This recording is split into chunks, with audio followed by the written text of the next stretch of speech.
दिल्ली के विशंभर दास मार्ग पर बीते शनिवार शाम माता की चौकी और जागरण के आयोजन के दौरान अचानक हंगामा हुआ और इस हंगामे में किसी ने नहीं किया बल्कि तृणमूल के सांसद साकेत गोखले ने किया है। स्थानीय निवासियों और हर साल की तरह इस बार भी माता की चौकी और जागरण का आयोजन किया गया था, जिसमें बच्चों, महिलाओं और बुजुर्गों समेत बड़ी संख्या में लोगों की मौजूदगी देखी गई थी।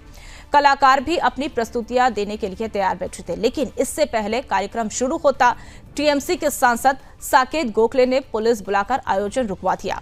स्थानीय निवासियों का आरोप है कि साकेत गोखले यहां के निवासी भी नहीं है, फिर भी उन्होंने पुलिस बुलवाकर इस धार्मिक आयोजन को रुकवा दिया।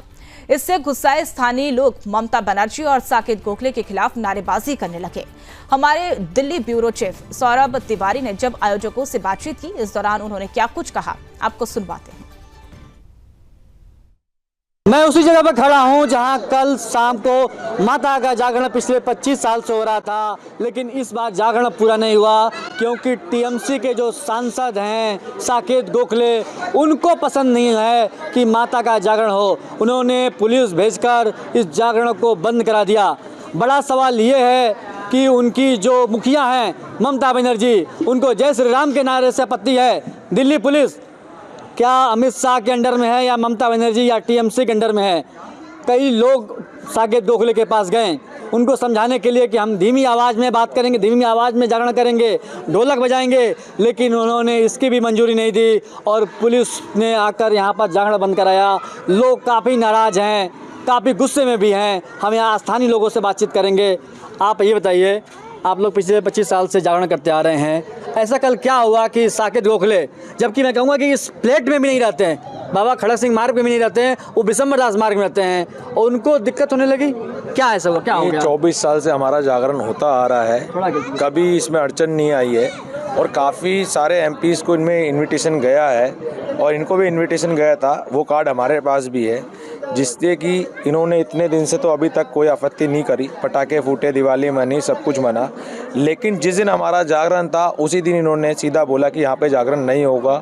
ये यहाँ पे कितनी भी कोशिश आप करोगे हम करने नहीं देंगे, आप जितना मर्जी जोर लगा लो। हम इनके पास रिक्वेस्ट लेके गए रात को, तो इन्होंने बोला कि आप क्यों आए हो।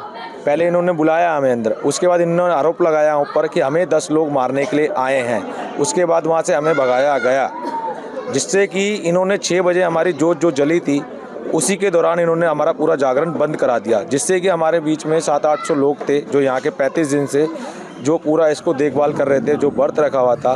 तो इतने नाराज़ हुए सब कि निराश होकर यहाँ से वापस गए हैं। तो उन्होंने धमकी दी कि सीधा मैं खाली करवा दूँगा या फिर यहाँ पे जागरण नहीं होगा, आप जितनी मर्जी जोर लगा लीजिए, कहीं से कहीं तक है, ऐसे करके। आप ये भैया, आप लोगों ने उनसे कहा था कि हम लोग ताली बजाएंगे, ढोलक बजाएंगे, लेकिन उस पर भी वो तैयार नहीं हुए। उस पर भी वो तैयार नहीं हुए। यहाँ से एक लेडीज़, 3-4 बच्चे गए थे, उनको अंदर बुला के, जैसे कि इन्होंने बताया कि अंदर बुला के पहले इनको बैठाया, फिर उन्होंने बोला कि कार्ड वार्ड दिया, उन्होंने साउंड के लिए मना कर दिया। शाम को 6 बजे मैं यहाँ पूजा में बैठी थी, जोड़े में मैं यहाँ पूजा करवा रही थी, जिसके दौरान साउंड वाउंड बंद करा दिया और इन लोगों को वहाँ से भगा दिया गया और ये बोला गया कि आप जिस MP के पास काम करते हो सर्वेंट क्वार्टर में, उस MP को हम फ़ोन करके आपका सर्वेंट क्वार्टर खाली करवा देंगे, ये बोल के, और इन्हें जेल भेजने की धमकी दी गई है। ये लोग वापस आ गए निराश हो गए। उन्होंने पुलिस फोर्स वहाँ पे लगा दी है। जो हम लेडीज़ लोग सोच रहे थे कि जाके उनसे दोबारा रिक्वेस्ट करें, जो उन्होंने फोर्स लगाई थी उसके चलते हम लोग लेडीज़ लोग कोई वहाँ जा नहीं पाए कि हमें बाहर से ही बाहर भगा दिया जाएगा। यही दिक्कत थी। हम लोगों ने कहा कि हम साउंड कम करके बजा लेंगे, वो भी मना कर दिया। हमने कहा कोई बात नहीं। जिसके बाद हम लोग तालियाँ बजा रहे थे हाथ से और ढोल बजा रहे थे, उस चीज़ के लिए भी उन्होंने पुलिस को कंप्लेंट करके यहाँ पे मतलब भेज दिया कि आप लोग यहाँ इसको भी बंद करवा दो। तो इन्होंने पुलिस के ऊपर भी काफ़ी दबाव लगाया है। पुलिस को अब मजबूरी में क्या करें, उनके ऊपर भी दबाव है, तो वो मजबूरी में आके यहाँ पे उन्होंने वो बंद करवाया है।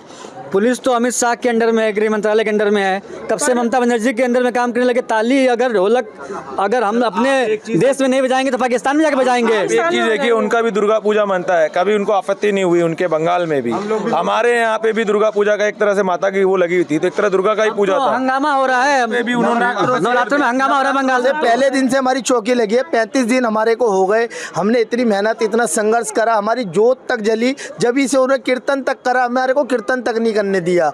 और इतना मतलब अभी नवरात्रे गए, छठ पूजा गई, दिवाली गई, तब उनको कोई आपत्ति नहीं हुई। हमारे 35 दिन से चौकी लगी है, जब हमारी आरती होती है रोज साउंड बजता है, जब उनको कोई आपत्ति नहीं हुई, हमारा जागरण रोक दिया गया। तो हम उन्हीं के सर्वेंट है, मतलब सर्वेंट को इतना भी अधिकार नहीं है कि मतलब हम कुछ भगवान का या कुछ मतलब अपनी आस्था रख सके, अपना मतलब कुछ कर सके। मतलब हमारे को बिल्कुल ही साफ मना कर दिया गया। तो हम तो बस ये चाहते हैं किसी भी तरीके से मतलब आगे के लिए हम कुछ भी करें। अभी जो हम संडे का रख रहे हैं जागरण, उसमें कोई दिक्कत ना हो और कोई परेशानी ना हो, बिना रुकावट के हमारा किया जाए। 3-4 एमपीज ने भी कॉल किया, उनका फोन भी रिसीव नहीं किया। हमारे बीच में दिल्ली प्रदेश अध्यक्ष आदेश गुप्ता जी थे, जो एक्स थे, उन्होंने पूरा सहयोग दिया। उन्होंने उनसे रिक्वेस्ट करी, उनकी भी बात उन्होंने नहीं मानी। उन्होंने बोला कोई भी हो, तो मैडम ने भी यही बोला, सब ने उनको, राज मंत्री के यहाँ भी हम लोग गए, बासिर स्वराज जी के भी गए, उनकी भी बात उन्होंने नहीं मानी। उल्टा उन्होंने उन्हें घर से बंद करके धमकी दी, हमें डराया धमकाया गया। अब पता है कि ममता बनर्जी को जय श्री राम के नारे से आपत्ति है, तो पार्टी का अपना कद बढ़ाना होगा उनको। हाँ। यही प्रॉब्लम है। और देखिए वो इस अपार्टमेंट में भी नहीं रहते, दूसरे अपार्टमेंट में रहते, और यहाँ के फ्लैट ऐसे बनाए गए कि आवाज ही नहीं आती फ्लैट के अंदर, और जितने लोग हैं सब निराश हो गए हैं। मैं कहूँगा कि एक बार ये दिखा दीजिए, इधर आप दिखाइए कैमरा, तो कि इस फ्लैट में भी वो नहीं रहते हैं। ये देखिए, ये इसके अगले वाले फ्लैट में, वो भी 700वें फ्लोर पे रहते हैं। इस फ्लैट में भी वो नहीं रहते हैं। साकेत गोखले टीएमसी की जो सांसद हैं। और सबसे बड़ा सवाल ये दिल्ली पुलिस में उठता है कि दिल्ली पुलिस आखिर किसके अंडर काम करती है। दिल्ली पुलिस के अधिकारियों का जवाब देना होगा कि क्या टीएमसी के सांसद के नहीं चाहने से आप माता का जागरण रुकवाएंगे। दिल्ली पुलिस के आला अधिकारी सुन लें, सुदर्शन न्यूज को जवाब देना होगा आपको कि माता का जागरण आपने क्यों बंद करवाया। जब हमारा जागरण रुकवाने के लिए किसी बड़े नेता का हाथ है, इसमें राजनीति हो रही है। कोई नेता हमारा ये जागरण रुकवाना चाह रहा है। ये किसी बड़े नेता 25 साल से ये जागरण हो रहा है, निरंतर हो रहा है। हर साल बहुत ही यहाँ के जितने भी आसपास के लोग हैं बहुत उत्साह से यहाँ के एमपी जो है सब लोग सपोर्ट भी करते हैं। लेकिन ये व्यक्ति पता नहीं कहाँ से आए, हमें मालूम नहीं इनकी मंशा क्या है जो हमारे कार्यक्रम को डिस्टर्ब कर रहे हैं। कि ममता बनर्जी और साकेत गोखले के खिलाफ नारेबाजी की जा रही है कि जो हिंदू विरोधी जो चेहरा है वो टीएमसी का, साकेत गोखले का, ममता बनर्जी का